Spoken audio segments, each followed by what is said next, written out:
مسجد کے دل سے حلف اٹھاتا ہوں کہ میں اپنے فرائض اور ذمہ داریاں انتہائی ایمانداری سے ادا کروں گا۔ Government post graduate college number 1 Abbottabad میں Khyber Pakhtunkhwa professors and lecturers association کیپلا local unit کے نو منتخب صدر پروفیسر کیسر الیاس اور کابینہ کی حلف برداری کی تقریب منعقد کی گئی۔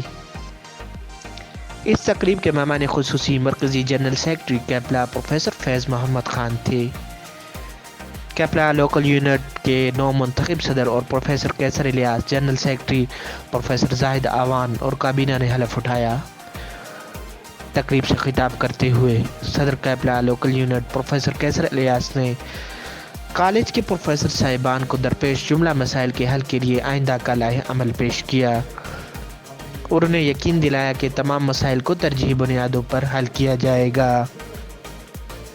تقریب سے پروفیسر فیض محمد مرکزی جنرل سیکرٹری کیپلا، عزیز احمد نائب صدر کیپلا، پروفیسر ثاقب مرکزی سیکرٹری مالیات کیپلا، پروفیسر ندیم نذیر عباسی ڈویژنل صدر کیپلا اور پروفیسر منیر سواتی سابقہ صدر کیپلا نے خطاب کرتے ہوئے نو منتخب قیادت کو مبارکباد پیش کی۔ اس موقع پر مقررین نے کیپلا کی کارکردگی کو سراہا۔ 5 ٹیئر فارمولے کی منظوری اور 1800 پروفیسرز اینڈ لیکچررز کی اگلے گریڈ میں پروموشن کو کیپلا کا تاریخی کارنامہ قرار دیا گیا۔ تقریب میں مختلف قراردادیں بھی منظور کی گئیں۔